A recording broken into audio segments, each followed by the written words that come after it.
Hello, brothers and sisters. Welcome back to our study of Proverbs. Where last time around we looked at self-control in the subject of sexuality. Well, we're going to use that as a catapult to throw us in the next theme we want to look at, this subject. One with contrast, if you will. There'll be a lot of contrast in the next couple of videos. This will be all about the dangers of excesses and response, which is, of course, moderation. Now, we need to start at the foundation of all of this, where it all starts and begins, and that's this right here. A worker's appetite works for him. His mouth urges him on. We see here repetition. Parallelism. What he says here, he's repeating here in another way. And it's all about how this appetite, this desire, this need to be hungry, to be fed. My mouth must have food because my stomach needs it. That's what urges us on. Makes us get out of bed, go to work. As Paul tells the Thessalonians in 2 Thessalonians, if you do not work, you cannot eat. It is that fact that gets us out to do. And it's not just about food though. I mean, it's the desire, the need to have companionship, get married, that will push us out on dates, get to know people, fellowship with others, because that's where you'll find them, right? That other person you're looking for. But this is all neutral. This is the basic reality of the human disposition. We have needs, appetites, desires, and they make us go forward. But like I said, there's a danger. Excesses. And so the next proverb tells us, Sheol and abandon, destruction, are never satisfied, and never satisfied are the eyes of man.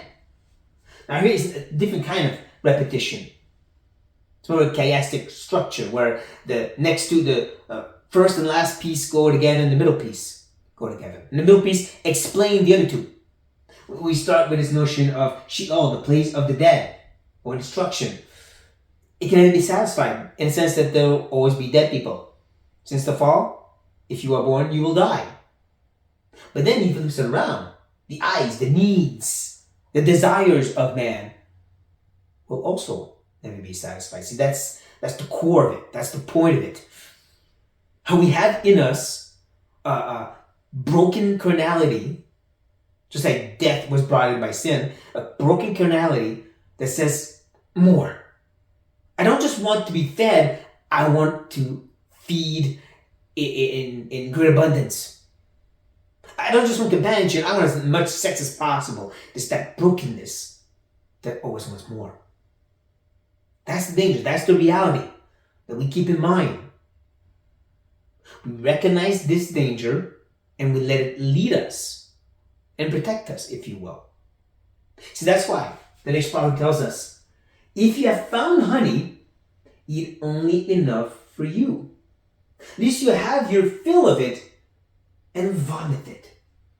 I would say there's three things to take note of. Almost like a progression here. We start with the reality that you're finding the honey and you eat only enough. You have an appetite, feed it only enough. Don't go too far. Which brings to the second point. Your fill of it. You take too much of it. You go further than you should because, again, our eyes as man, as humans, is always a bit more. And what happens? We vomit it. In disgust, we throw it up.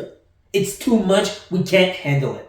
Even the good thing like honey, food, love, companionship. So we start with you have it, the good thing God gives, enjoy it. Up to a fill, up to you have enough, up to what God has said. Because if not, you vomit it, which is kind of disgusting. It's like Jesus that vomits off those who are lukewarm because they're disgusting in his mouth, like lukewarm water. Well, that will take us to the next verse. It kind of goes from this and piggybacks and continues to teach us. It will say this. One who is full loads honey, but to one who is hungry, everything bitter is sweet. Again, we start with this notion, you're full now, right? Fill of it. You're full, and now, wait, there's something missing. Loads, that's the one. Sorry, that's the word I was looking for. You loathe it. You're disgusted by it. Again, like Jesus, who's disgusted and vomits out the lukewarm. It's too much. You can't take it anymore. Like I said, we piggyback off that, but then he corrects him. He tells us it's that hunger part. Going back to the beginning, hunger, appetite. When you have that hunger, the bitter tastes sweet. When you haven't eaten in days, a simple piece of bread tastes amazing, doesn't it? When the usual time when we're kind of hungry, but we ate a few hours ago, we need to put stuff on the bread to make it taste something, right? Put a bunch of peanut butter or whatever, make it taste something. But when you're hungry, when you haven't had it in a while, just that little something that seems so bland will taste amazing. So again, it comes back to that appetite, that hunger, that I do have a need, and satisfying is okay, but it's that push that says more. If a little is good, more is better. No, it's not. It'll make you sick. It'll ruin it. Just like people who run after sex and then they never get enough. And never get satisfied and they feel empty inside. That's what it does. Too much does that. And it's not just about food, of course. That's why I mentioned sex and relationship, because there's another proverb, very similar to what we just read. It says, let your foot be seldom in your neighbor's house. You see, have you fill of it, he has a fill of you and hate you. Again, 3 elements. Like we just saw in the same chapter, 25, 3 elements. Well, it starts with just that going to see your neighbor up to a point, right? Seldom, just enough. Good fellowship, just enough. Because he might get a fill of you. Now, before we had a fill of food, now he gets tired of us because we went too much. And what happens? He ends up hating us, Vomit, loathing.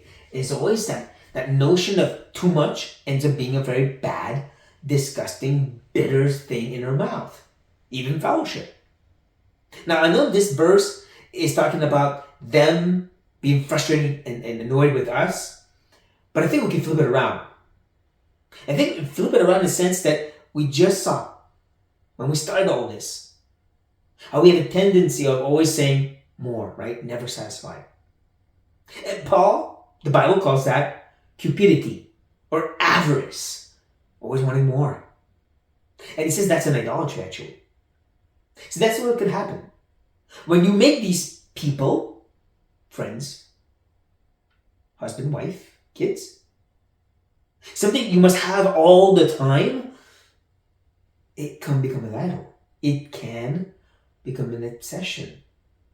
I know it's hard to fathom that, but again, that's the way we're making it. That's why it has to be limited, restrained. It's enough. Yes, I'm really saying it could be too much time with your husband, wife, especially if you're not spending time with the Lord or other brothers and sisters, and so forth and so on. But yeah, I digress.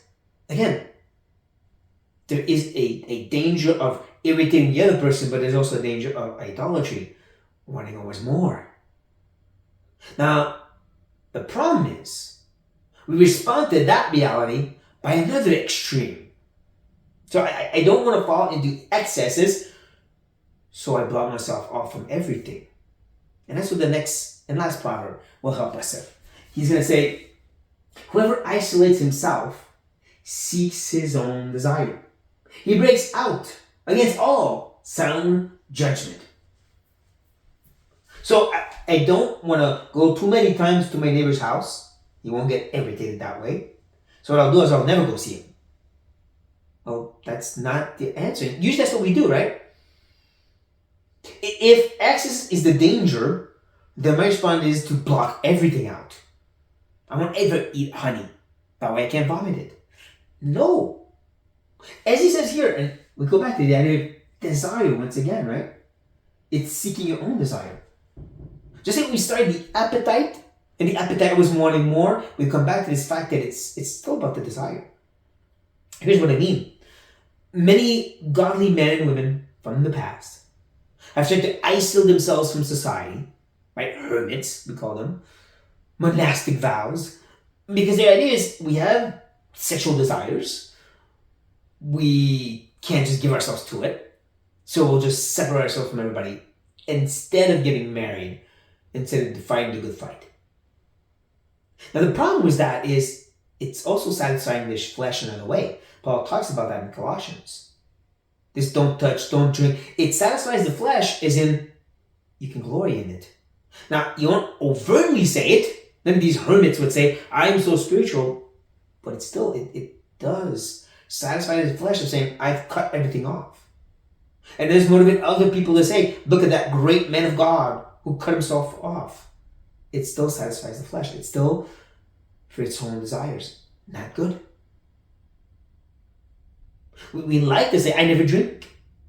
I don't eat any desserts. I don't do this. I don't do that. But then you're kind of glorying in that. Again, satisfying your own desires. And that's why he talks at the end here about this idea of we're going to get sound judgment. The NASB translate this last verse this way. He quarrels, fights against all sound wisdom. And that's kind of the idea. Because we've just seen wisdom is balance. Eat, you fill. Go to see somebody, just enough. But that's harder. We prefer to cut away or give in completely, but it's that middle ground. Now, we've seen from the beginning, it starts with the appetite, desires, needs, wants, all good things, but who are influenced by a natural inclination, in the sense of the fallen nature. And even as believers, we're still infected and affected by this sinful fallen nature that says just a bit more. And in response, we can't say then, I cut everything off. No. Walk the straight line. Find the feel of it, which is going to be different for everybody. So that's what I like here. It's not about specific rules. Drink that many amount of beer or alcohol. No. Each person is different. Find your fill. Some will cut off a bit further, some a bit closer. Find your fill. Search out your heart. Depend upon God. Walk the straight line of moderation. May the Lord help us to do that, brothers and sisters. And on that note, be blessed.